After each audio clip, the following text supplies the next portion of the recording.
Aujourd'hui, dans Vintage Mécanique, on s'attaque à une monture tonitruante qui a marqué l'histoire automobile aux États-Unis dans les années 60-70. La Shelby GT 350. Un véritable mythe américain. Spécialiste automobile depuis plus de 20 ans, François a pour mission de restaurer et de revendre des voitures mythiques au meilleur prix. On peut dire aussi que c'est un cheval cabré mordu par un cobra. Ah voilà, Une Mustang. On a compris, mais on n'y croit pas, en fait. Ah, tu n'y crois pas? Non, j'y crois pas, non. C'est une vraie?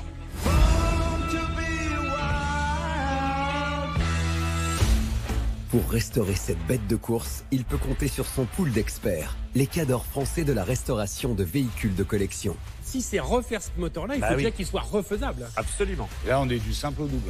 Exactement. Ça peut aller très très loin. Mais cette comète sur roue a son cœur mécanique en vrac et va causer pas mal de soucis à nos experts. Oh la vache, c'est comme dans les yaourts aux fruits, sauf que c'est pas des fruits. Au programme, il va falloir régler fissure du bloc moteur, Qu'elle traverse tout le long comme ça. carter d'huile percée, Ah ouais, non mais d'accord, regarde là. Ça a dû faire un sacré dégât là-dedans. arbre à cam, bielle et piston complètement explosés. Sans déconner, le piston il est défoncé. J'ai jamais vu ça.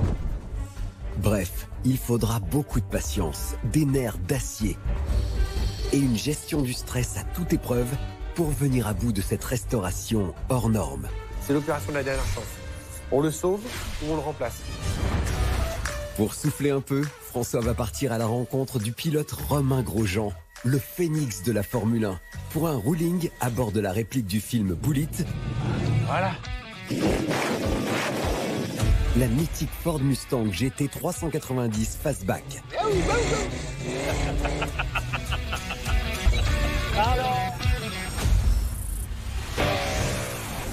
François réussira-t-il son pari, celui de restaurer cette légendaire Shelby GT 350? C'est fin de journée pour toi, tu rentres chez maman. Ah ok. Réponse tout de suite, dans Vintage Mécanique. Maintenant qu'on en est là, on va savoir si vous êtes bon ou super bon. Ouais.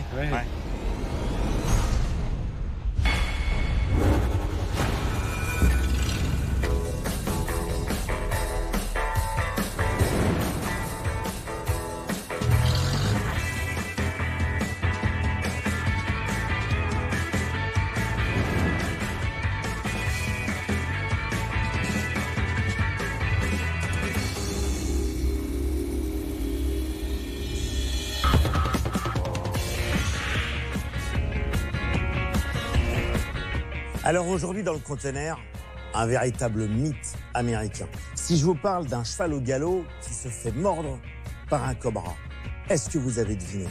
Je parle bien évidemment d'une Ford Mustang, mais pas n'importe laquelle. Une Ford Mustang revisitée par Carroll Shelby. Celle-ci, c'est la fameuse GT 350.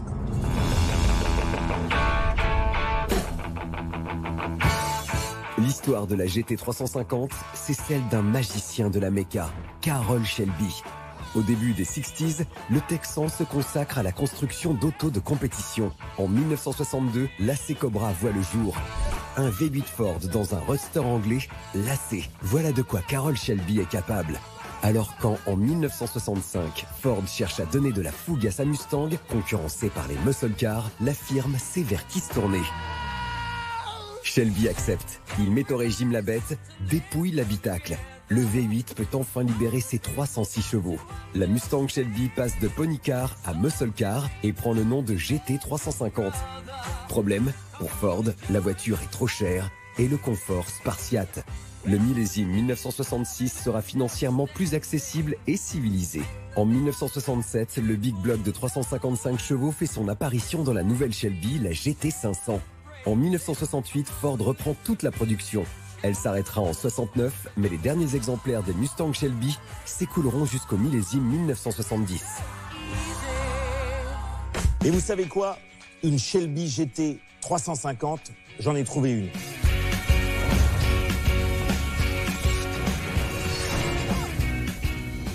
Elle est de 1970. Quand Carroll Shelby décide de transformer la Ford Mustang, petite voiture de secrétaire selon son point de vue, en un véritable monstre de l'asphalte, ça donne ça. Une muscle car bien badass. 4,61 m de longueur, 1,73 m de largeur, 1,30 m de hauteur, poids sur la balance, 1,4 tonne.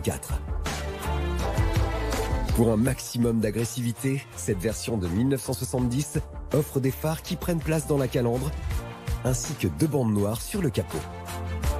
Tenue de route irréprochable avec, à l'avant, des suspensions type McPherson, barres stabilisatrices et amortisseurs à gaz télescopiques.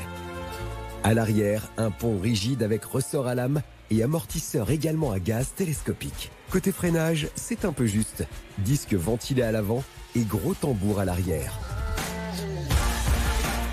Moteur V8 351 Windsor de 5,8 litres avec un carburateur quadruple corps développant 290 chevaux et pouvant propulser notre monstre de la route à 220 km/h. Consommation 23 litres au 100 quand même.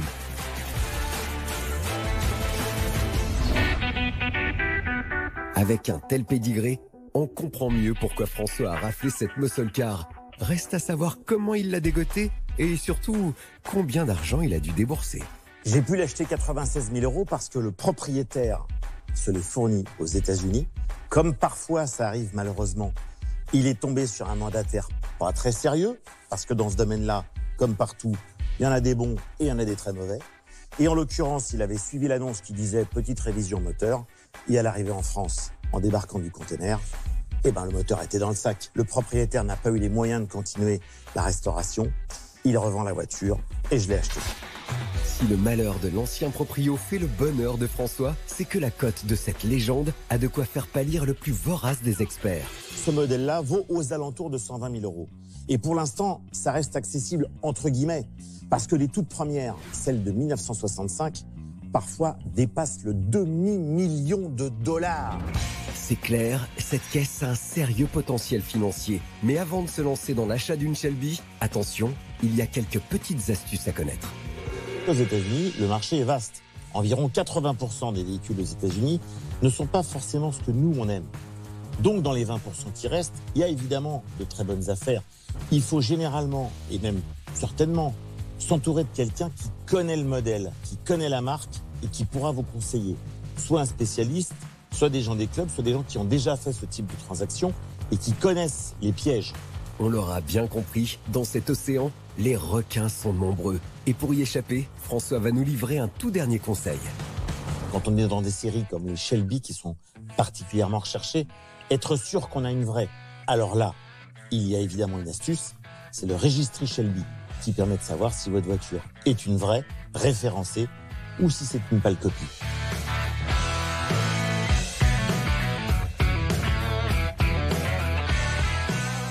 Elle a l'air très belle quand on la voit comme ça. La peinture est parfaite. J'ai même mesuré la peinture avec un appareil spécial qui permet de savoir si la voiture a été maquillée ou non. Parce que les Américains, ils aiment bien le maquillage de ce style de voiture. Niveau peinture, pas de maquillage en mode drag queen et l'intérieur de cette reine du bitume est en bon état. Ça respire le luxe à l'américaine avec tous ses équipements d'origine. Mais le diable de notre expert va vite passer du vert au rouge avec un élément qui risque de lui provoquer de sacrées insomnies. Il est sous le capot. Dans le compartiment moteur, pas de souci a priori. Sauf quand on tente de démarrer, le moteur est cassé. Et qui dit moteur cassé, dit qu'évidemment, il faut tout sortir, il faut tout démonter, il faut faire l'inventaire de tout ce qu'il va falloir changer. Donc c'est du temps, et le temps, c'est de l'argent. Le cœur mécanique est la grande inconnue de cette Shelby. Mais pour convaincre son pool de restaurateurs, il a un argument qui peut peser dans la balance. Cet exemplaire-là, c'est une véritable Shelby. Il y a le Cobra qui est présent. Et le Cobra, il va plaire à mes restaurateurs. On pourrait peut-être même se disputer pour l'avoir et être sûr de remporter le marché.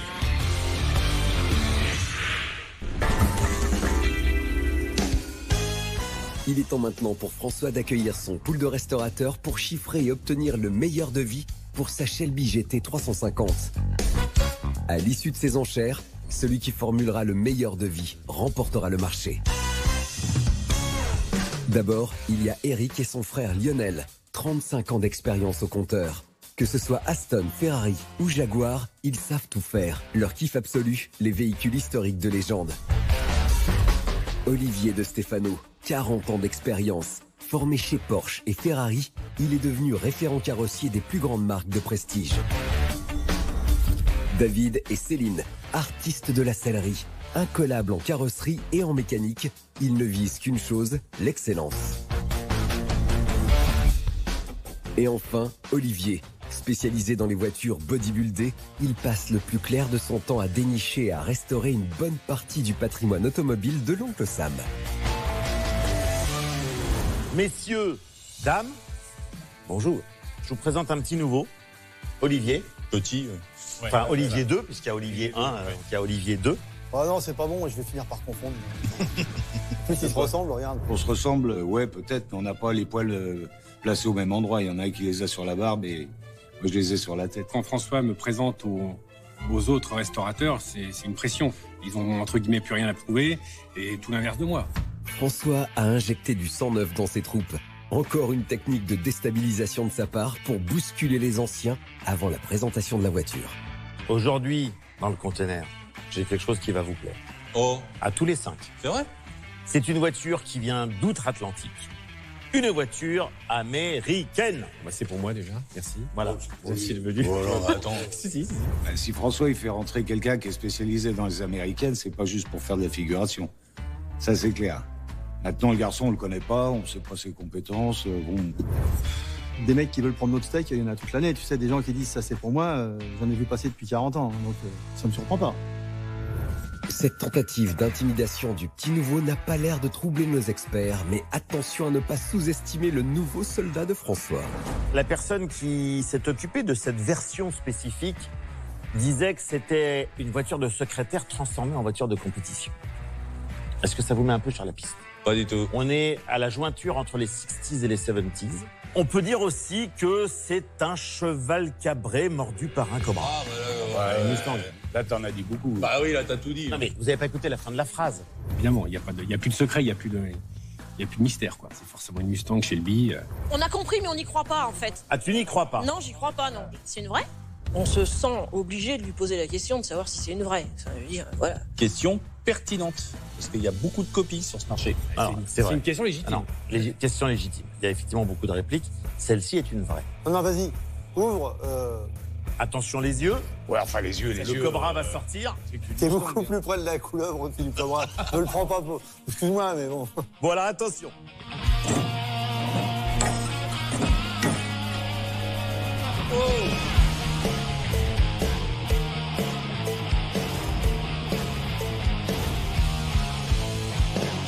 Donc, en effet, on est surpris. Je suppose que là, il y a un... Et un loup.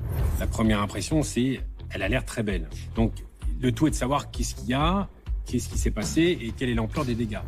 Alors l'histoire de cette voiture, c'est un collectionneur français qui a acheté la voiture aux États-Unis via un mandataire. L'annonce disait clairement petit problème moteur à redémarrer. Sauf que quand la voiture est arrivée en France, évidemment, elle est jolie, elle présente bien. En termes de carrosserie, vous n'aurez rien à faire parce que la carrosserie parfaite, l'intérieur parfait. Par contre, ce qui est beaucoup moins drôle, c'est que le côté moteur à redémarrer, petit souci mécanique, je pense que vous allez comprendre. Moi, j'ai une idée. Est-ce qu'il y avait les clés déjà? J'ai déjà vu des voitures américaines qui arrivaient de là-bas aux États-Unis, flambantes neuves. Là, je parle de la clé contact qui est peut-être pas sur le contact, mais la panne d'essence, c'est déjà arrivé parce que les jauges marchent à l'envers, elles sont mal branchées et les clients tombent en panne d'essence. On sent que c'est beaucoup plus grave. C'est un vrai moteur dedans? Absolument. Et c'est le sien? C'est son moteur? C'est son moteur. Bonne question. C'est son moteur machine. C'est une vraie Shelby. Ça, Donc par c'est contre, quoi le souci? il y a un problème moteur, à mon avis, qui n'est pas ridicule. Mais comme tout l'ensemble est en bon état et que c'est une vraie Shelby, de toute manière, ça vaut évidemment la peine de se pencher sur le problème. Sur un gros focus mécanique moteur. Donc c'est assez intéressant, surtout que c'est un moteur Shelby, donc c'est pas courant. Maintenant, bon, diagnostic, c'est pas d'une grande précision encore. Après ce diagnostic très light de François, c'est David et Céline qui vont s'approcher de cette muscle car endormie pour tenter d'y voir plus clair. Alors les gars, les blanches, hein.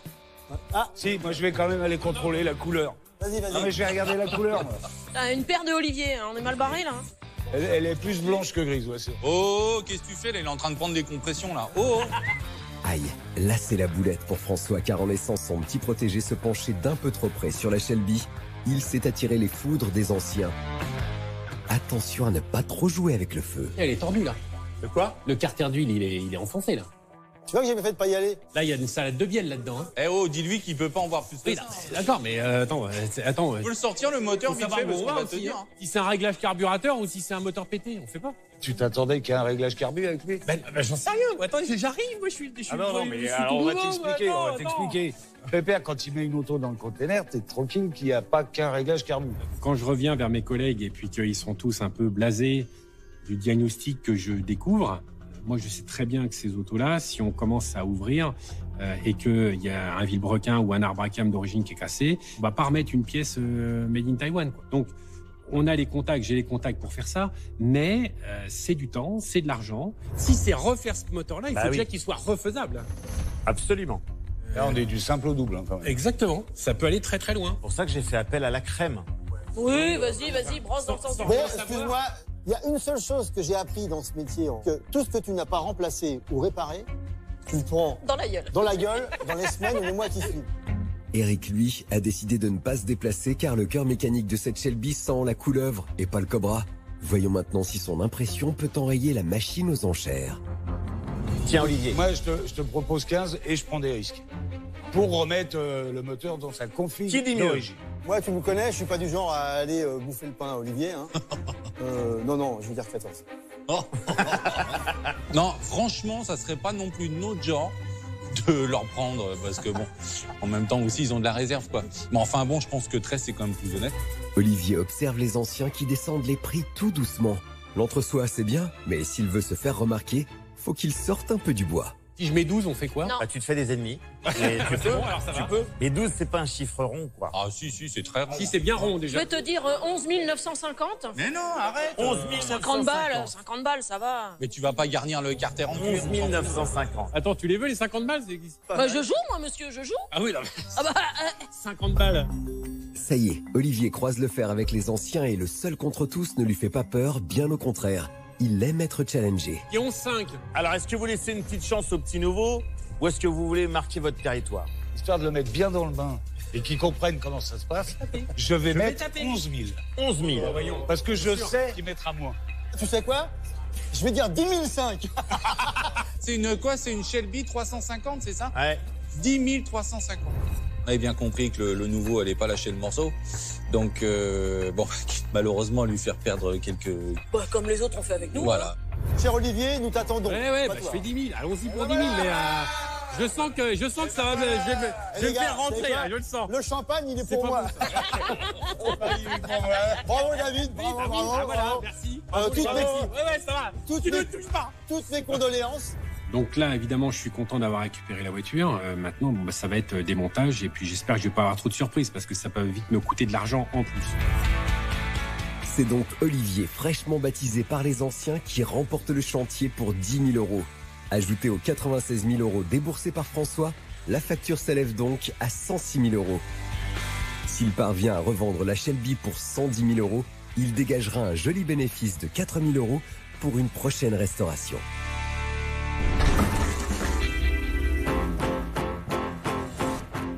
Premier jour de travaux au garage d'Olivier. Ah, j'adore. François débarque bon pied bon oeil dans un showroom d'exception avec des bolides de légende.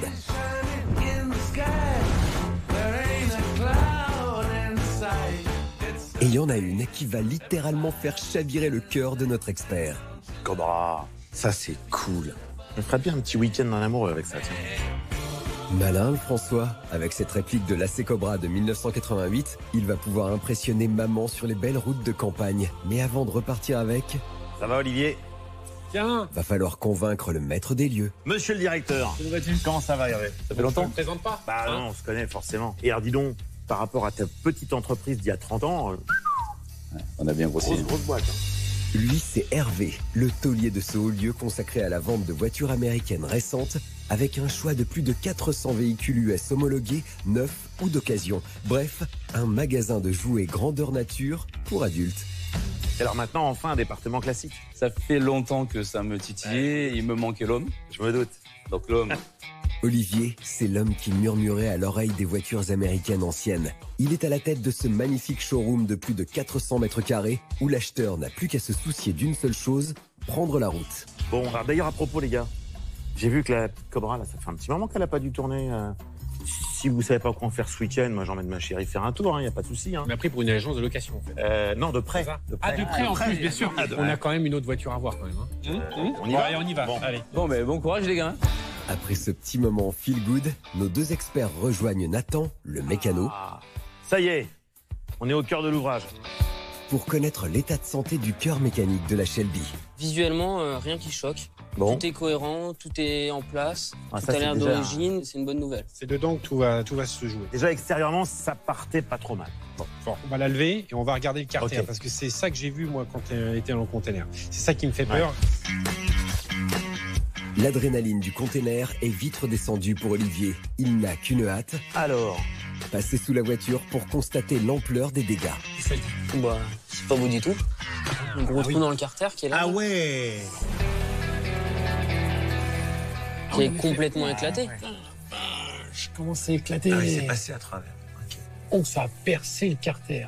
Ça a dû faire un sacré dégât là-dedans.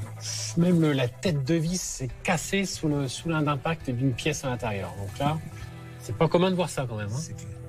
Ça sent pas bon, c'est-à-dire que là-dedans, c'est une salade de bielle. Donc, je crains le pire en démontant. Ce début de diagnostic a provoqué une descente d'organes chez nos experts, mais avant de déposer le carter, ils vont s'attaquer à la vidange. oula, Bon, il a déjà commencé à avoir de l'eau déjà. de l'eau donc ça, déjà. c'est bien. Donc déjà, ça commence Ça pas commence terrible. pas mal. Voilà, Ok, donc ça commence par de déjà, l'eau, Il n'y a pas d'huile. Liquide de refroidissement. L'huile est super. au-dessus. Voilà, tiens, lave-la l'huile. Ah, voilà l'huile qui se mélange à l'eau. Voilà. Donc là, c'est un vrai dégât. C'est-à-dire que l'eau est passée dans l'huile à l'intérieur du moteur. Donc déjà, c'est très mauvais. Dans le meilleur des cas, c'est un joint de culasse. Ouais. Dans le pire des cas, c'est une casse moteur. C'est une vraie douche froide. Olivier se liquéfie totalement à la vue de ce cocktail de la mort. La grosse fiesta à l'intérieur. Là, on voit, t'as vu? On dirait qu'il y a un peu de copeaux avec. Regarde, tu vois, c'est Oh là gris. là. C'est gris, donc c'est pas que de l'huile. Il y a du métal avec, donc ça a taraudé à sec pendant le fonctionnement. C'est le pire qui peut arriver à un moteur.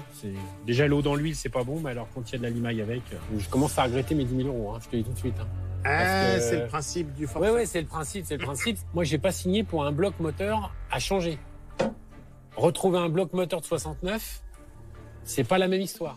Notre expert réalise enfin que prendre un chantier de François, c'est parfois avancer tel un funambule au-dessus d'un énorme précipice.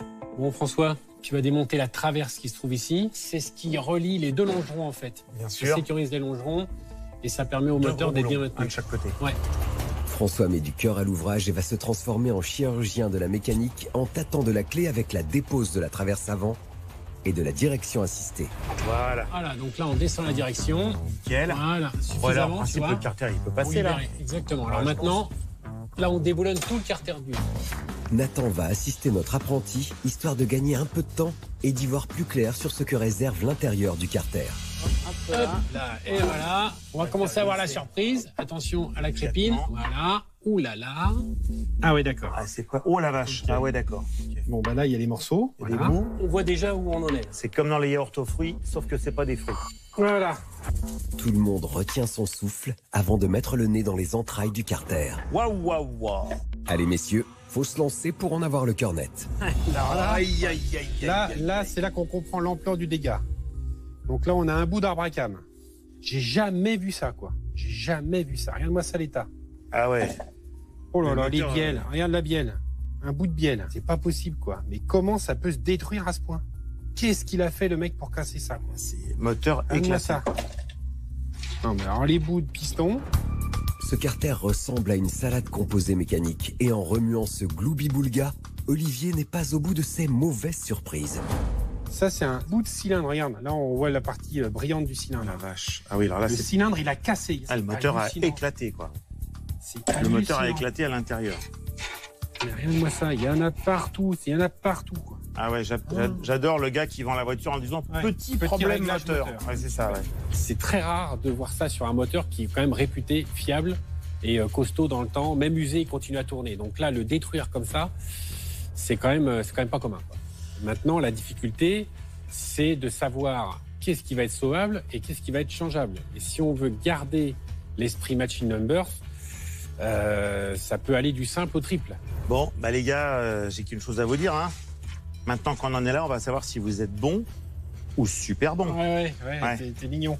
Ouais. Bah ouais, je sais bien, mais je peux pas vous dire. T'es bien mignon, mais moi je fais pas de miracle non plus, hein. Bon, donc là, on vient de voir le bas moteur. On va aller voir sous la voiture, parce que là, s'il y a des morceaux de bielle, on va voir les bielles.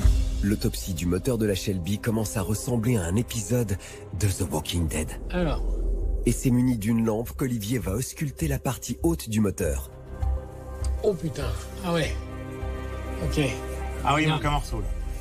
Regarde, là t'as la bielle qui a tourné, qui s'est détruit. Donc c'est pour ça qu'on a retrouvé les morceaux dans le carter. Ah ouais, non mais d'accord, regarde là, l'autre cylindre, il est crevé carrément. C'est ça le morceau de métal. Ah d'accord, ah ouais, le cylindre est percé. Super. Non mais c'est un dégât de dingue. Ça peut être quoi? Ça peut être un sur-régime de dingue. Un sur-régime ou une défaillance de la pompe à huile, donc il a serré en fait. Une pompe à huile qui a lâché et le mec était à fond. Plus d'huile, donc il a tout a chauffé, tout a serré et tout a cassé. Olivier avait senti la petite pétouille au container, mais il n'avait pas du tout prévu ce scénario catastrophe. On commence à lire sur son visage que le chantier de François frise l'arrêt maladie, voire le burn-out. C'est fin de journée pour toi, tu rentres chez maman. Ah ok. Nathan et moi, on va tout sortir. Ouais. Alors justement, si je rentre, est-ce que je peux repartir avec la jolie petite voiture bleue là-bas? C'est à qui tu parles, hein? Autant qu'à faire l'aller-retour, autant, tu vois. Tu me la mets pas dans cet état-là, hein? Ben non. Parce que là, j'ai tout à démonter. Là, j'ai à désaccoupler la boîte, j'ai enlevé le radiateur. Tu vois, il y a un job de dingo, là. Il y a des heures. D'accord. Donc si je te la rends pas dans le même état, c'est que je peux partir avec. Bon, je te la ramène avec le plein, t'inquiète pas. François ne perd pas le nord. Il quitte Olivier et Nathan à bord de la splendide AC Cobra de 1988.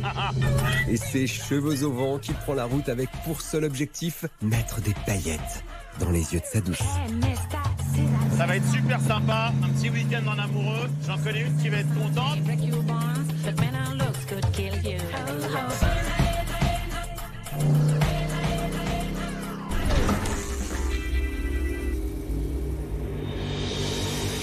Troisième jour de travaux au garage d'Olivier et la Shelby est passée sur le billard mécanique de Nathan avec vidange du liquide de refroidissement, dépose du radiateur, des collecteurs d'échappement, dépose du moteur à l'aide d'une chèvre et installation sur un support pour essayer de remettre tout cela en état.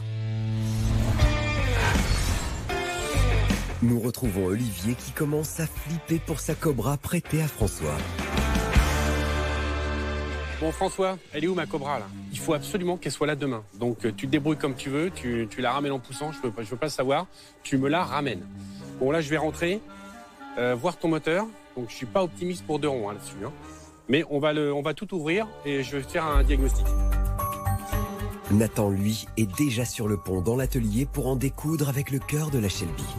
Là maintenant on va commencer le démontage des pièces. Et là, on va déjà avoir une vue d'ensemble et on va savoir si les culasses sont récupérables ou pas et si le bloc est récupérable ou pas aussi. Allez, c'est parti pour le début du démontage moteur avec la dépose de la courroie d'accessoires. On va mettre ça là. Tiens, ça me donne une idée. François, on va faire 2 tas. On va faire ce qui est réutilisable en l'état ou ce qui est remplaçable. La courroie, on va la mettre en remplaçable. Avec ces 3 tas, accessoirement, ça va donner une petite idée de l'état de santé du moteur et si tu me dois de l'argent ou si c'est moi qui t'en dois. Allez, on y va. Ok aussi pour un désossage mécanique à l'unisson avec la dépose de la direction assistée. Pompe de DA réutilisable telle quelle. De l'alternateur. De l'allumeur. Dévissage des culbuteurs et de la pipe d'admission. Bon, François, on a dévissé la pipe d'admission. Donc là, maintenant, on va l'ouvrir. On va commencer à voir le dégât interne. Bon, ben voilà. Là, comme tu peux le voir, on a les poussoirs qui sont cassés. Donc là, pour casser des poussoirs, c'est pareil, ça c'est très très rare. Le rôle du poussoir est important dans un moteur. Il permet de compenser le jeu de soupape entre l'arbre à cam et la soupape dans n'importe quelle condition de fonctionnement, que le moteur soit chaud ou froid. Ça, les poussoirs en eux-mêmes, ça vaut pas grand-chose, mais c'est ce que ça implique derrière. Donc maintenant, on va démonter les culasses pour voir exactement le dessus des soupapes et des culbuteurs, voir comment ça a bougé. La face visible du moteur est en carafe, donc pas le choix. Faut creuser et plonger dans les abysses du moteur pour connaître l'étendue des dégâts.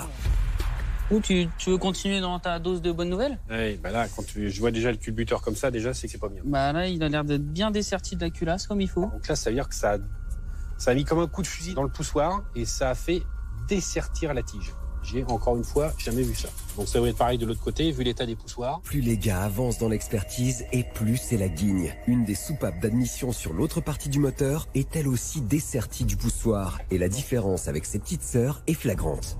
On voit bien ici la différence de hauteur par rapport à toutes les autres, tu vois.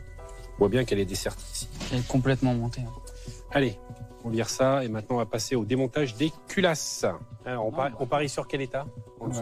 Allez, on fait des paris. Allez, vas-y. Bah, je suis... On parie sur combien de pistons? Peut-être minimum 2. Hein. Au moins 2 ici, là, les 2 derniers comme ça. Les gars passent en mode joueur. Ils trouvent même le temps de spéculer sur le nombre de pistons dégommés. Et avant de soulever la culasse, ils comptent bien partager cette angoisse avec François, histoire de se sentir moins seul. Alors, verdict? Oh. Mais oui, bien sûr. Donc là, c'est détruit. Non, mais sans déconner, le 8, là, il est défoncé, quoi. Là, le piston, il est explosé. Là, j'ai jamais vu ça. Surtout en utilisation routière, à moins que le gars ait fait du circuit. Ils sont fendus de partout. On dirait qu'ils ont tapé, ils sont sortis des cylindres. Le cylindre qui crevait même à l'intérieur, c'est pareil, ça, on voit très rarement ça sur des blocs V8 américains. Ça n'engage à rien de bon, quoi. Pour comprendre cet incroyable casse-moteur, reconstituons la scène. Le moteur était à son régime de rotation en utilisation routière, environ 3000 tours minute. Le chapeau de bielle du piston du cylindre 4 s'est détaché et est entré en collision avec l'arbre à cam, le brisant en deux.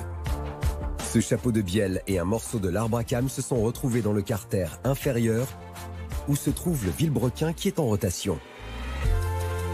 Ces pièces ont été projetées par le vilebrequin, venant le détériorer. Puis, sous les impacts des pièces, le bloc moteur s'est fendu et la bielle du cylindre 8 a été détruite. Les 2 pistons n'étant plus solidaires du vilebrequin se sont fissurés et le moteur s'est bloqué. Pourtant, ce moteur a fait l'objet d'une réflexion. Pour que le chapeau de bielle se détache, on soupçonne qu'il n'a pas été fixé au bon couple de serrage préconisé par le constructeur.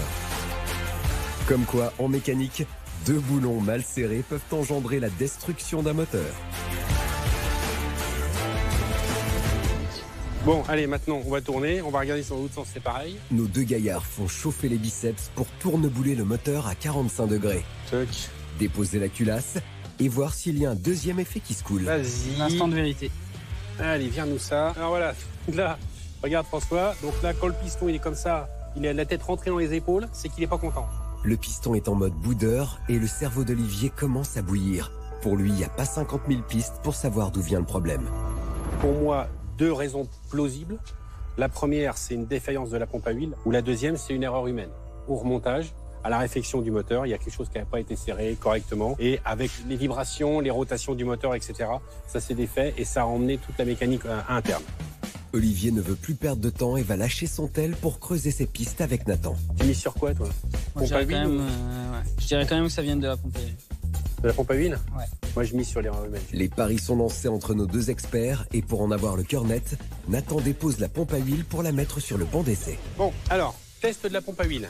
Est-ce que tu as déjà fait le test de la pompe à huile? Non, je n'ai jamais eu besoin. Donc, on met la crépine dans le bac à huile pour qu'elle aspire l'huile.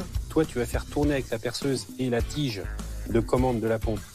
Tu vas l'insérer dedans, tu vas faire tourner et normalement, elle doit recracher son huile. On va voir déjà si c'est grippé ou pas. D'accord.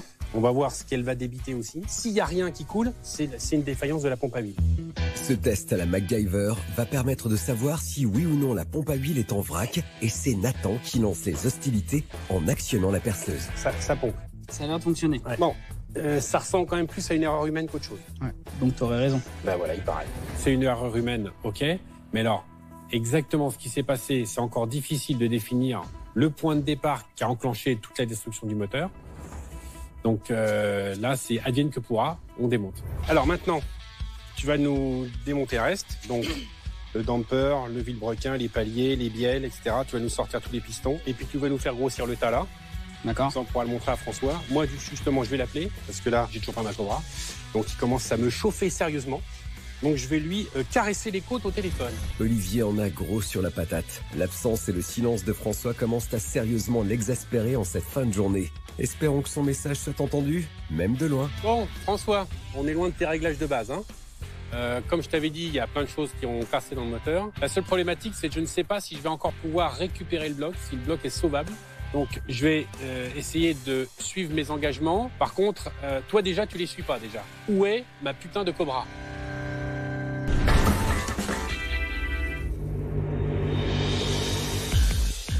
Cinquième jour de travaux. La petite Riken est passée sous les mains expertes de Nathan qui a attaqué les entrailles de la Shelby avec dépose de la poulie de la pompe à eau, du support de l'alternateur, du filtre à huile, sonde de pression d'huile, pompe à essence, chaîne de distribution, de l'arbre à cam, palier de bielle, du vilebrequin, des pistons avec même une découpe de la bielle tordue pour sortir un des pistons endommagés. Bref, un taf titanesque.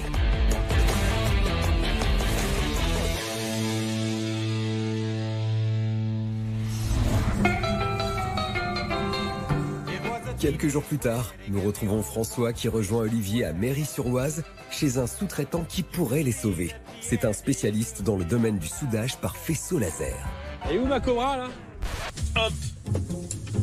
Et où ma Cobra ? Elle était pas de cette couleur là, hein ?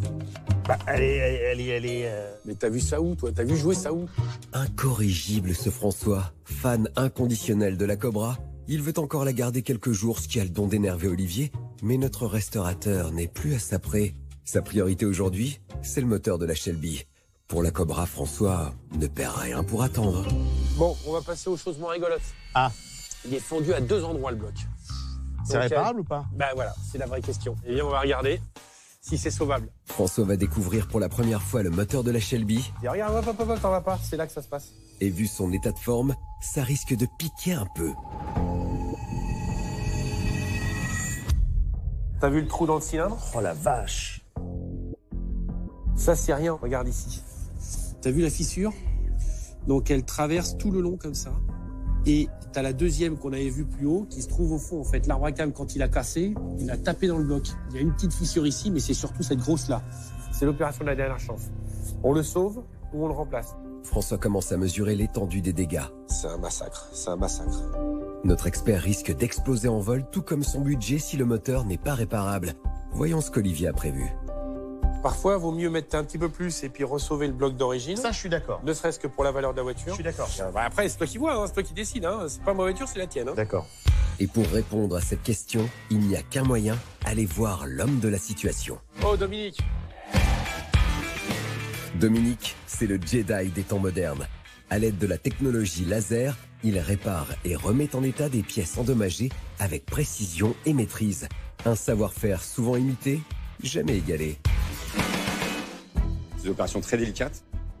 On a déjà eu des prestations identiques. Ça s'est bien passé pour certaines marques, un peu moins pour d'autres. Parce que moi, mon problème, il est très clair. C'est qu'évidemment, c'est toujours bien pour une voiture de collection de pouvoir garder le côté matching numbers du véhicule. Maintenant, il y a aussi des limites au raisonnable. Si évidemment, ça me coûte un prix stratosphérique, c'est déraisonnable. Je sais. Si c'est 200 ou 900, non, c'est pas ça va être 500, 600, et dans une fourchette de ces prix-là. Notre expert encaisse le coup. Cette réparation au laser, c'est soit ça passe, soit ça casse. C'est rapide, c'est en quelques jours, c'est comment ça se passe. Demain, il peut être prêt. Ah, c'est chouette.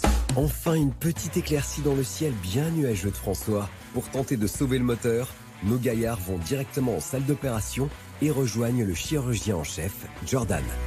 Alors ce que je vais faire dans un premier temps, je vais décaper la peinture. Sinon, avec la peinture, on va créer une pollution dans notre studio. Bon, bah allons-y alors.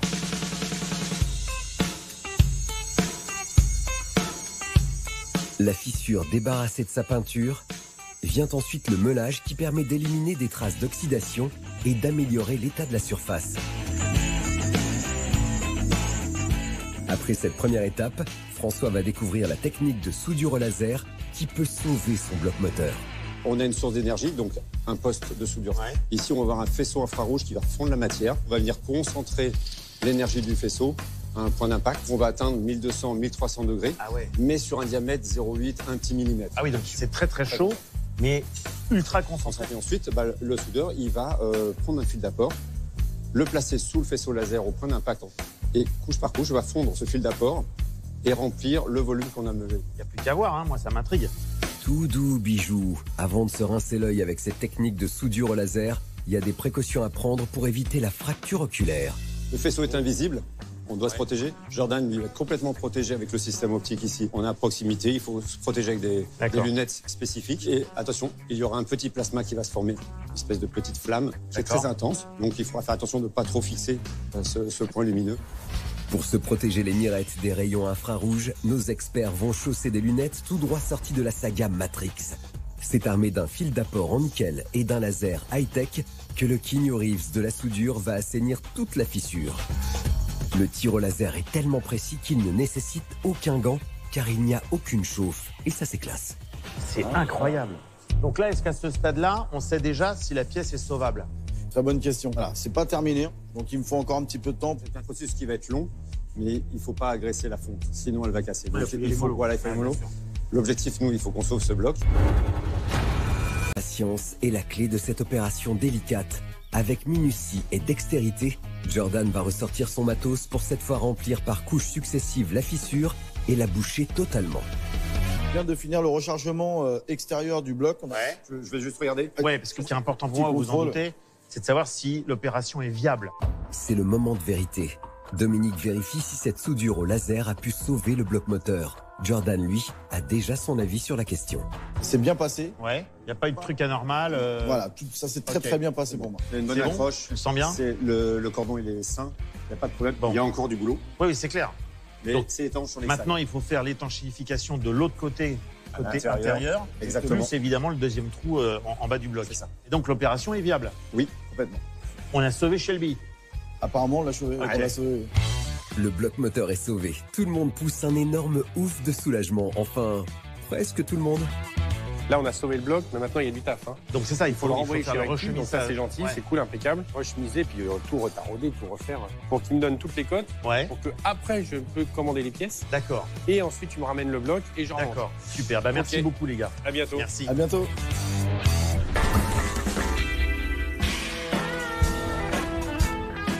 Quinzième jour de travaux. Et bonne nouvelle, notre expert ramène enfin la splendide Cobra au garage d'Olivier. Salut François. Ça va, Olivier? Ça va? Ouais, super. Bon, c'est bien passé? C'était super. C'était vachement bien. Vu la tronche de notre restaurateur, pas sûr qu'il apprécie ce retour si tardif. T'as pas l'impression d'avoir inventé le week-end de 15 jours, là? Ah bah, tu m'as dit que tu la ramènes lundi. Mais tu m'as pas dit quel lundi. La prochaine fois, je te travaille à la flamme moyenâgeuse. Tu vas voir, ça va te détendre beaucoup plus. Ah ouais? Tu me la ramèneras en temps et en heure. Ah d'accord. J'ai perdu un client, quand même. 15 jours. François, 15 jours, un autre de client. Oui. Il se pointe 15 jours après, la gueule enfarinée, comme si de rien n'était. Il m'a fait rater une vente. Enfin, je suis ravi. Donc là, aujourd'hui, il va casquer. Il va cracher au bassinet et il va bosser. Ça va compenser. On va aller voir parce qu'il y a des nouvelles. Il faut pas s'inquiéter. Oh. Bon, ça a évolué.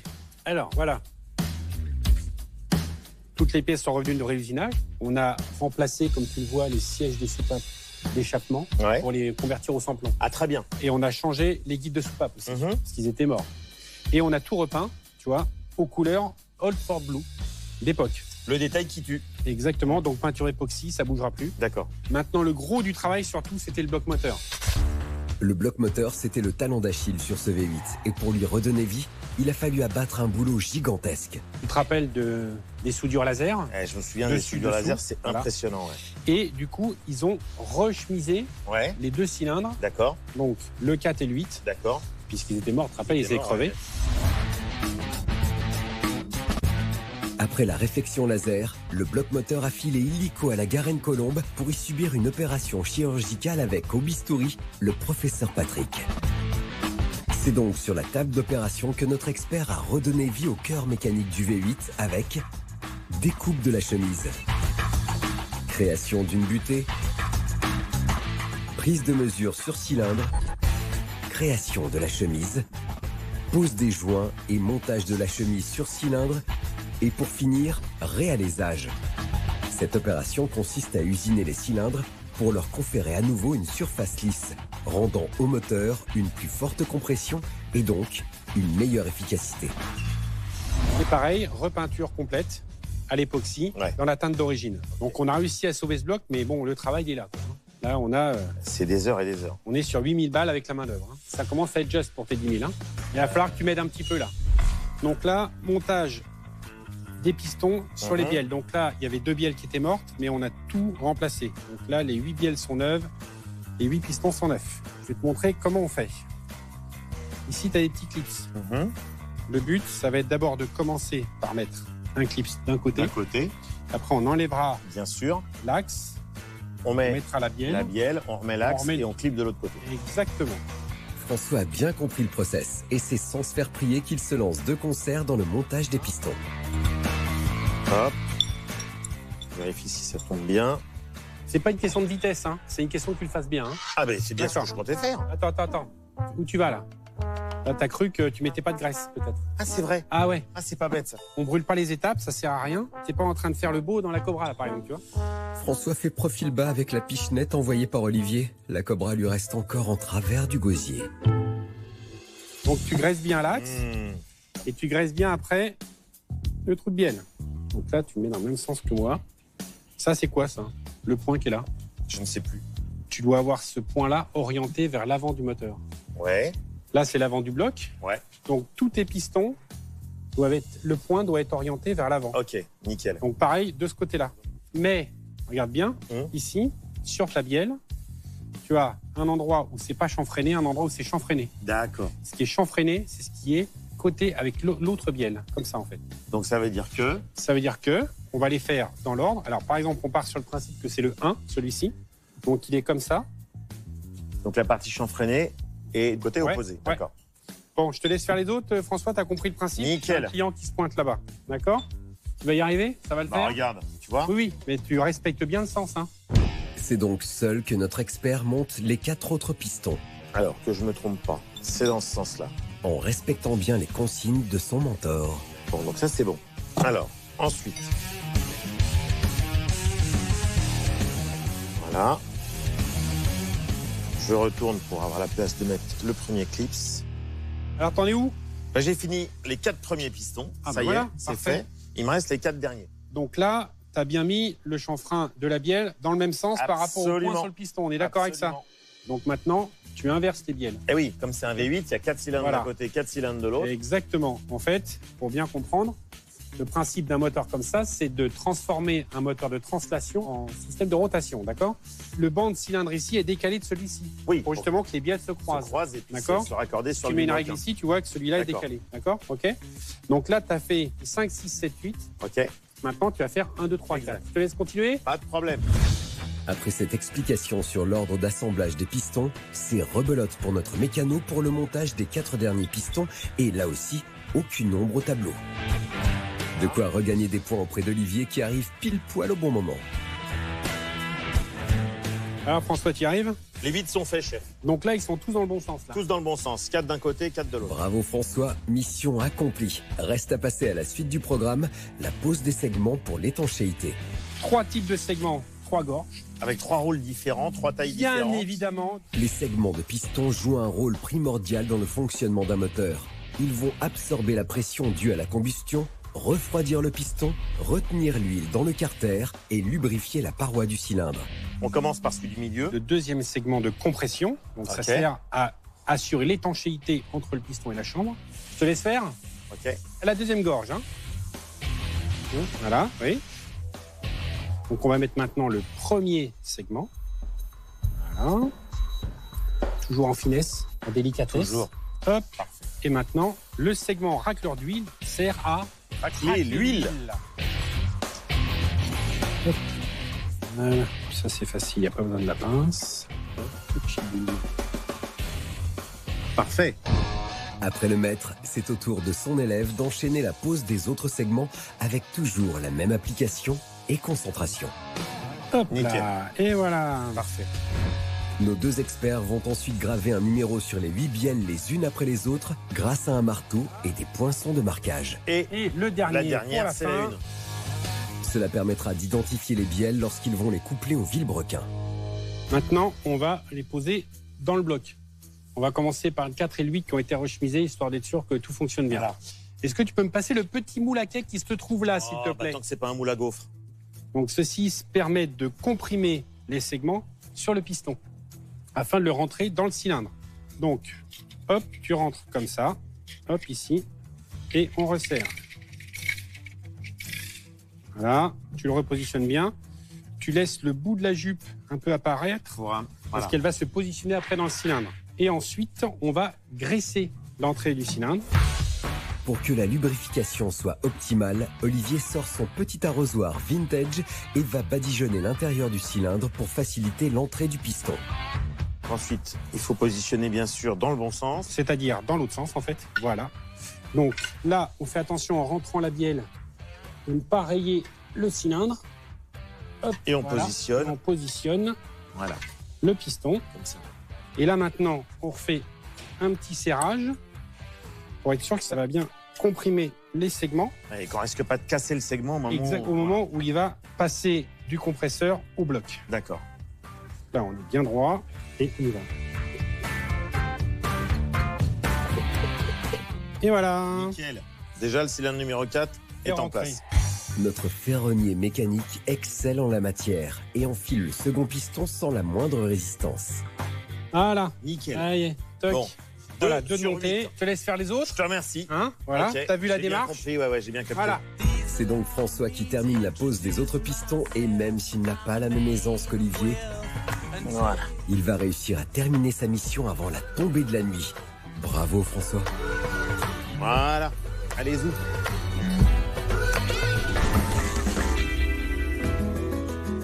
Aujourd'hui, François a décidé de prendre un grand bol d'air au bois de Boulogne.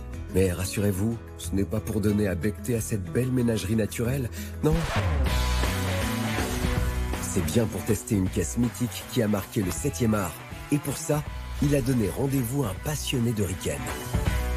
Salut Rookie, bienvenue dans la police de San Francisco. Attends, je regarde, j'ai même mis les accessoires. Alors, bon, derrière les vestes, c'est un peu caché. Ah ouais. Le beau gosse face à François, c'est le pilote de Formule 1 franco-suisse, Romain Grosjean. Après avoir fait ses classes en Formule 3 puis en GP2, Romain Grosjean accède à la Formule 1 en 2009 au sein de l'écurie Renault. Le début d'une carrière de plus de 10 ans jusqu'au 29 novembre 2020.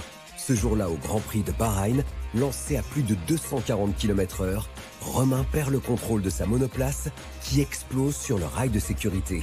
Il s'en sort avec une simple main brûlée. Un miracle qu'il racontera dans un livre, La mort en face. Il y compte aussi son nouveau départ en IndyCar, le championnat de monoplace le plus prestigieux des US.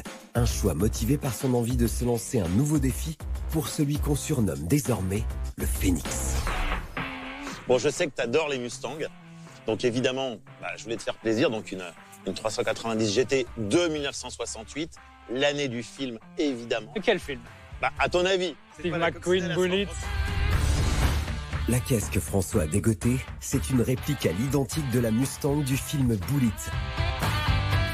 Avec son V8 Big Block et sa boîte mécanique 5 vitesses modifiée pour gagner en souplesse. Et cerise sur le gâteau, cette magnifique réplique a gagné le prix élégance de l'US Motor Show de Montlhéry en 2019, de quoi taper dans l'œil de Romain. Là, on est dedans. Les Mustangs, écoute, moi, j'adore ça, parce que la voiture, elle est splendide. Elle a de la ligne, c'est simple et c'est compliqué en même temps. C'est à l'américaine, il y a un gros moteur qui fait du beau bruit. J'en ai une, alors pas une Bullitt, mais j'ai une Mustang décapotable de 66. En fait, c'est un peu un hasard, cette voiture. Ouais. Je vais aux États-Unis en 2018. On arrive à l'aéroport et j'ai un ami qui me dit j'ai ma voiture qui est là, mais je vais te prendre un Uber. Je dis mais de quoi tu vas me prendre un Uber? T'as ta voiture. Il dit non, mais c'est une vieille voiture. J'ai pas envie qu'on tombe en panne. Ouais. Donc je suis monté à côté de lui en passager, en Californie, en Mustang. Là, j'ai dit là, il m'en faut une. Et je suis rentré à la maison, j'en ai trouvé une. Quand Romain a un coup de cœur, c'est direct chez le concessionnaire que ça se passe. Et c'est pas une question de caprice. Cet amour pour les belles caisses, ça fait un bail que ça dure. Romain, quand t'étais petit, est-ce qu'il y a des voitures qui t'ont laissé des souvenirs particuliers? Oui, et tu vois, tout le monde disait Ferrari, Porsche, Lamborghini. Moi, la voiture de mes rêves, c'est une Lancia Delta. Mon père les a toutes eues, de 1988 à 94, la dernière, l'évolution 2. Après, ce que j'aime bien avec les voitures américaines, c'est qu'elles sont assez faciles. Ouais. Tu peux même à travailler, c'est un V8 assez simple. C'est un câble qui accélère et qui freine. Ok, bah écoute, je pense que tu as gagné le trousseau de clés pour aller faire un tour avec la voiture. Donc, c'est toi le pilote. Merci. On a Mustang, on a McQueen. Il y a tout. C'est parti. Après cet échange entre passionnés de muscle car, place aux choses sérieuses. Voilà. Lancé sur bitume, ce beau cheval au galop.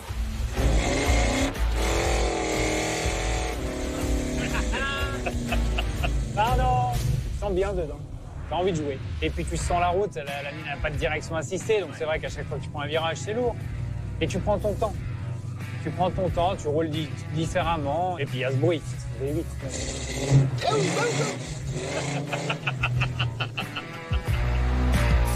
Le son retentissant et tonitruant de la Mustang a secoué tout le bois de Boulogne. Rien de tel pour savoir quels sont les pilotes mythiques de F1 qui ont touché le cœur de Romain durant son enfance. Quand j'avais 8-10 ans, moi, c'était Ayrton Senna et Alain Prost. Bien sûr. 93-94, c'est quand je commence à regarder la Formule 1, donc c'est forcément cette époque-là. Si ce duel mythique a biberonné et inspiré notre pilote français pour sa carrière en F1, il y a un autre sport mécanique qui le fait vibrer, l'IndyCar. Bah écoute, en fait, si tu veux, l'IndyCar, pour ceux qui connaissent absolument pas ce que c'est la Formule 1 sur le continent nord-américain. Ouais. Alors après, on roule sur des circuits très variés, donc on a les circuits en ville, et puis après on a les ovales. Les voitures sont les mêmes pour tout le monde. C'est le championnat de celui qui s'adapte le mieux et le plus, parce que une voiture entre un ovale et un circuit en ville, c'est sûr que c'est pas la même chose. Et toi, ta préférence? Les circuits en ville. L'ovale est très américain. Ouais, c'est très répétitif.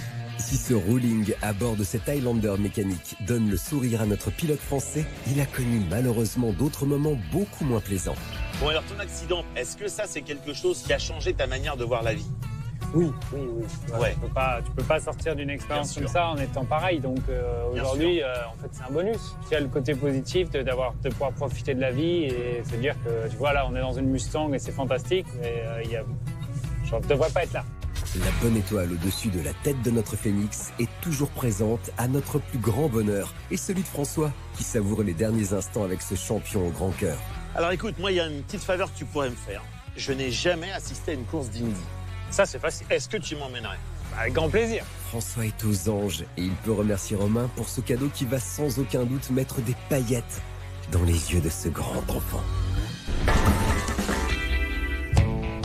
20e jour de travaux. Olivier arrive dans son atelier avec un trophée de taille, le cœur mécanique de la Shelby. Pour cette occasion, François s'est levé au champ du coq pour voir le moteur enfin terminé. Magnifique. Eh ben voilà. Magnifique. Enfin. Ça se termine. Eh ben écoute, le moteur est fini. Le résultat est très très plaisant. Si François reste pantois devant le moteur, c'est qu'Olivier et Nathan ont terminé le remontage moteur qu'avait entamé notre expert en un temps record. Pour ça, ils ont placé les segments, les pistons, fixé les bielles et les coussinets au vilebrequin, nettoyé et placé les sièges de soupape et installé les soupapes dans la culasse avec les joints et ressorts. Bref, une opération délicate, pleine de précision et de minutie. Je t'ai mis les caches-culbuteurs pour que tu vois l'esthétique. D'accord. On va les enlever pour pouvoir le mettre dans la voiture. Ok. Là, il va falloir que tu nous aides maintenant. Parce qu'il faut bien l'équilibrer et le mettre en face de la boîte de vitesse. Donc on ne sera pas de trop. Notre duo de choc s'emploie à la tâche en 2-2. Olivier approche la chèvre vers la Shelby et soulève le moteur, pendant que François, avec son œil aiguisé, oriente le moteur pile poil au-dessus du compartiment moteur. Voilà, tout est en place pour la pose moteur. Attends, avant tout, tapis. Enfin, presque. Tapis de protection de la carrosserie, c'est pas quand c'est rayé Tu as tout à fait raison. Faut se dire, ah mince, si j'avais su. Non, il n'y a pas. Excellente initiative.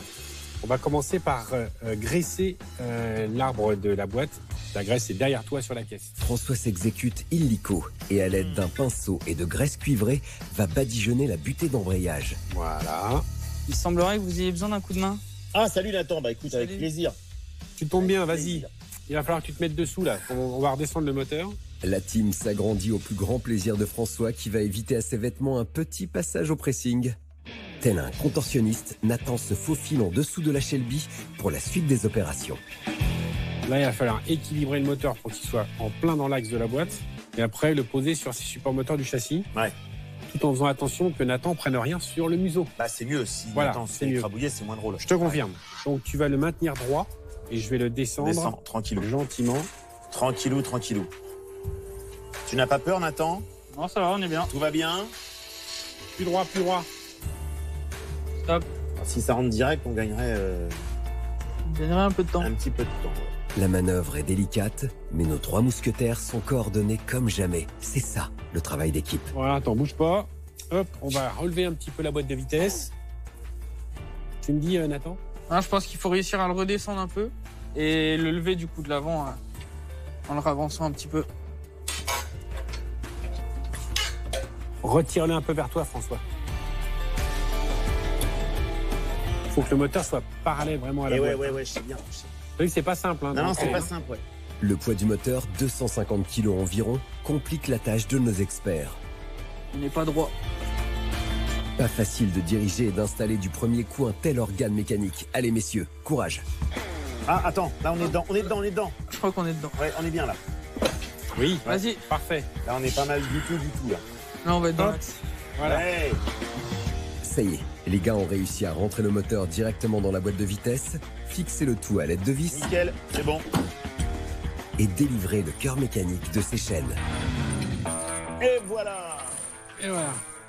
Bon, qu'est-ce qu'il reste à faire là maintenant? Écoute, si mes calculs sont bons, il y a le démarreur ici, remettre les échappements, la carburation, évidemment le radiateur, l'allumage, l'alternateur, la direction assistée, la pale de ventilateur et on devrait déjà y voir plus proprement. Impeccable. Maintenant, visuellement, ça va être plus sympa de voir exactement.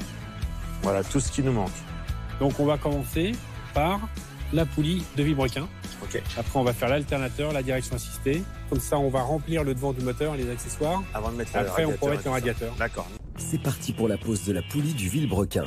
Elle est aussi connue sous le nom de poulie damper. Cette pièce est essentielle pour assurer le bon fonctionnement du moteur. Son rôle est double, amortir les à-coups de transmission pour allonger la durée de vie du moteur et assurer la transmission du mouvement de rotation du moteur. Bon, niveau budget, on sera dans les clous. Bah écoute, on va être ric-rac, mais on va tenir. Bah, c'était le but. François a besoin d'être rassuré niveau pépette. Faut dire qu'entre la restauration moteur et les pièces qui ont été changées, il y avait de quoi subir quelques palpitations. Alors François, c'est quoi la suite maintenant? Bah, moi, a priori, j'aurais tendance à mettre l'alternateur, peut-être. Notre expert surprend sa team. Remonter les périphériques moteurs, c'est son dada.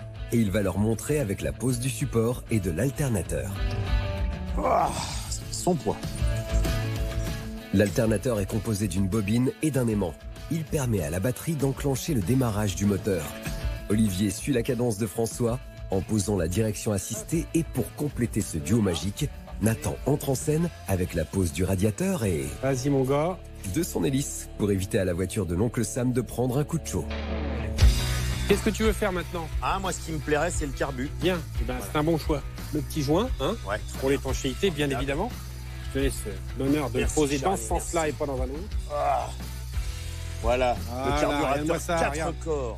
Le carburateur que vient de poser François a pour fonction de bien préparer un mélange d'air et de carburant pour obtenir le meilleur rendement en énergie. L'essence est ainsi vaporisée et mélangée à l'air via un ou plusieurs gicleurs pour être ensuite aspirée par le cylindre. Et pour alimenter ce bon gros V8, les carbus sont de véritables mastodontes. Alors, ce qui est drôle, c'est que c'est des carbus qui n'ont pas la même dégaine que les carbus qu'on avait, nous, sur les voitures européennes. Le fait que ce soit un quadruple corps, c'est quoi? C'est parce qu'il y avait un corps par 2 cylindres, parce que c'est un V8, ou c'est pas du tout ça? Pas du tout, pas du tout. En fait, ici, tu as 2 corps et 2 corps. Les 2 corps d'ici, qui comprennent également le clapet de starter, ici même. Le moteur, dans son fonctionnement de croisière, fonctionne sur ces 2 corps-là. D'accord. Et quand tu as besoin de performance, d'accélérer fort, de conduite sportive, les 2 corps du fond s'ouvrent. C'est ça. Donc les 4 corps s'ouvrent. Voilà. Et ce bruit, si tu veux, que tu as dans les films quand les gars accélèrent, tu entends comme ça. Et là, c'est les 4 corps, donc c'est une grosse aspiration d'air et donc d'essence. Donc c'est vraiment une très très belle pièce. Après ce point technique complet, nos experts terminent la pose des carbus. Et ça commence à sentir bon la fin de restauration pour nos 2 spécialistes. Bon, c'est bien mignon ta voiture, mais à un moment, il va falloir la vendre. Comment ça se passe? J'ai une petite idée derrière la tête. Mais par contre, il faut que la voiture soit prête. On a combien de temps? Ça pourrait se faire sous 2 jours. Ok. C'est jouable, comme tu nous C'est as bien jouable, aidé. 48 heures. C'est jouable. Ah, il reste plus grand-chose à faire, les gars. François a l'air bien sûr de lui. Espérons qu'il se pointe bien avec son potentiel client dans 48 heures, car la Shelby, elle, ne restera pas plus longtemps dans le garage d'Olivier. 48 heures plus tard. Circuit mythique Utak-Linas-Montlhéry, le temple dédié aux mordus de sensations fortes où les plus grands pilotes se sont affrontés. C'est dans ce décorum de rêve que François attend avec impatience l'arrivée de la Shelby. Ah, monsieur Olivier. Ah, mon petit François. Royal. Voilà, parfait. Alors, la bête est prête? Si la bête rugit de plaisir, c'est grâce au travail abattu par Olivier et sa team ces dernières 48 heures. Avec l'installation de la tige de renvoi de sonde de pression d'huile, du démarreur, tige de renvoi de l'embrayage, remplissage de l'huile dans le moteur et du liquide de direction assistée. Bref, de quoi faire battre le cœur mécanique du Cobra.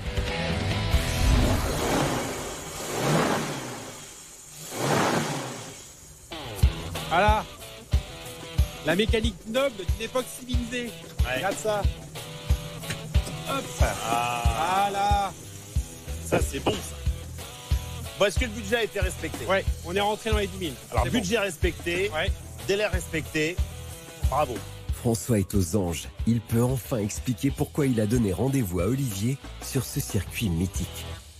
Si tu veux, ici, à Montlhéry, on est dans un endroit où il y a évidemment un rapport historique avec la Mustang. Parce qu'il s'est passé beaucoup de choses ici à Montlhéry pour cette voiture-là, que ce soit pour les courses, que ce soit pour le cinéma, enfin tu le sais. Donc il y a vraiment l'embarras du choix. Et quand tu veux vendre une voiture d'un certain prix, il faut ménager ton acheteur. Bien sûr. Malin le François, rien de tel qu'un écrin de légende pour la vente de sa Shelby. Olivier est plutôt impressionné par cette technique, lui le spécialiste des ventes de Riken. J'ai un acheteur qui va arriver dans quelques minutes. D'accord. Il va adorer la voiture et je pense qu'après un petit tour ici, il va craquer. D'accord. Par contre, c'est pas n'importe qui, hein. Ah, c'est pas n'importe qui. C'est une auto particulière. Ben oui, c'est quelqu'un qui collectionne les américaines depuis 40 ans. Et sincèrement, je pense qu'ici, il ne peut que craquer. On a rarement vu un François aussi sûr de lui avant une vente, mais Olivier tient quand même à tempérer cet excès de confiance avec quelques consignes d'usage. Vous allez faire un essai donc sur le circuit. Oui. Donc rodage, hein. 2005, rodage, 3000 évidemment. maxi en montée, c'est tout. Moteur hein. neuf. t'inquiète Voilà, pas, exactement. Attention, là on préserve. Hein. Bien Là sûr. c'est qualitatif, là. Hein. Absolument. La fin de brief tombe à point nommé avec l'arrivée du potentiel acheteur. Et vu sa Corvette 427 de 1967, ça a l'air d'être un fin connaisseur. Tu vas bien, Christophe? Ça va, toi, François? Ouais. Bonjour Olivier. Olivier Christophe, Christophe Olivier. Ça va. Ça va?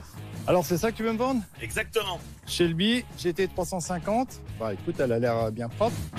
Olivier est plutôt rassuré par le profil du potentiel acheteur et passe le relais à François pour, espérons-le, boucler la vente. C'est ce qui te manque pour ta collection, c'est exactement ce qu'il te faut. La voiture, elle a été entièrement faite, elle est nickel, donc aucune inquiétude. Elle Et est puis propre. surtout, c'est pas moi qui vais te la prendre. Historiquement, c'est les dernières vraies Shelby. Donc voilà, c'est quand même un détail historique super important. Fais le tour de la voiture, ensuite on va faire un tour avec la voiture. J'ai rien à cacher. Christophe est un amoureux de voitures US. Il connaît parfaitement les différentes pétouilles masquées ou maquillées, donc son credo est simple, passer au crible l'état de santé de la Shelby. Bon, et je vais te dire un truc, Christophe. Le plus beau, c'est sous le capot. Le moteur est neuf, entièrement refait. Tout. Donc franchement, tu vas voir, tu vas adorer la mélodie. Rien que la mélodie, elle va te plaire. Après avoir jeté un œil sur le cœur mécanique de la bête, François et Christophe prennent place à bord de cette monture de légende, histoire de lui faire ravaler de l'asphalte. Bon, ça a l'air de tourner bien rond. Le son est quand même vraiment bien plaisant comme on les aime. Ouais, c'est agréable. Elle a l'air confortable. Ah ouais, franchement, elle est bien. Puis l'avantage, c'est que c'est une boîte manuelle. C'est boîte méca. Ouais, Parce que elle les sonne boîtes- bien, voilà. elle craque pas, rien. Température, ça bouge pas. Christophe apprivoise à merveille ce reptile mécanique. Les sensations de conduite sont bonnes et réveillent même quelques bons souvenirs de jeunesse. Ça me rappelle les 20 ans. J'avais ma 390, pas le même modèle, mais Parce que ta toute première, tu l'as achetée quand, ta première Mustang? j'avais 20 ans. Oh, je suis agréablement surpris pour comportement oublié. Ouais. franchement, là, tu me fais plaisir, là. Surtout que le circuit... le circuit, pour toi tout seul, tu n'auras pas ça tous les jours. Hein. Franchement, ça, c'est un petit privilège que je te fais. François s'est touché la corde sensible de Christophe. Et s'il a choisi ce circuit, ce n'est pas pour rien. Ici, il y a 2 manifestations qui sont vraiment consacrées aux voitures américaines. Il y a l'US Motor Show qui concerne toutes les voitures américaines. Et puis, il y a une manifestation, le Only Shelby Meeting, pour les Shelby et que pour les Shelby. Donc, c'est un truc extraordinaire. Super, donc ça fera l'occasion, si on fait affaire, de venir participer à cette manifestation. Pourquoi pas?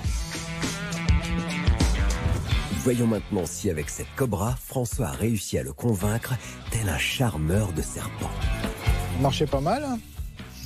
Bon alors, combien tu la vends? Je vais te la proposer à un tarif qui est déjà en dessous de la cote. Donc tu vas faire une affaire. C'est ce que je veux, faire une bonne affaire. C'est pour ça que t'es là. François prépare bien le terrain. C'est le moment idéal pour lancer les hostilités et parler pépette. 115. Ah, ouais. C'est pas tout à fait le budget qu'il est prévu de mettre. Hein. C'est une bonne affaire à 115 aujourd'hui, cette version-là. Ouais, c'est possible, mais bon, 115, ça fait de l'argent quand même. Hein. Bah oui, mais attends, c'est une Shelby 350 GT, c'est pas... Tiens, normal. C'est sûr, mais il faudra que tu fasses un effort quand même, parce que 115... 115, c'est déjà un joli prix. La négo cale un peu. François va devoir faire preuve de patience et surtout de conviction s'il ne veut pas que la vente parte en fumée. Je peux te faire encore un petit geste, mais je peux pas non plus... voilà. 112. Ça, c'est un effort, petit effort, ça. Je te demande un effort conséquent. Pas exagéré, 112, ça va. Christophe est coriace. Il n'en est pas à son premier achat. Et il ne lâche pas facilement. Alors, ça passe ou ça casse? 110, tu me donnes les Ah non, là c'est vicieux 110, ce que tu m'as fait. 110. On avait dit 112. T'es vraiment un filou. C'est bon? Ouais, tu m'as bien eu sur ce coup-là. Ah, écoute, c'est ça le business. Hein. Allez, salut François. Salut Christophe. Salut. A fait une bonne affaire. Et moi aussi. Christophe a été filou sur ce coup-là, mais François sort tout de même grand seigneur avec cette vente à 110 000 €, car en déboursant 96 000 € à l'achat et avec les 10 000 € de coûts de restauration, il a dégagé un bénéfice de 4 000 € pour une prochaine restauration. Cette Shelby GT 350 aura permis à notre expert de vivre une belle aventure humaine avec Olivier et toute sa team. Bravo!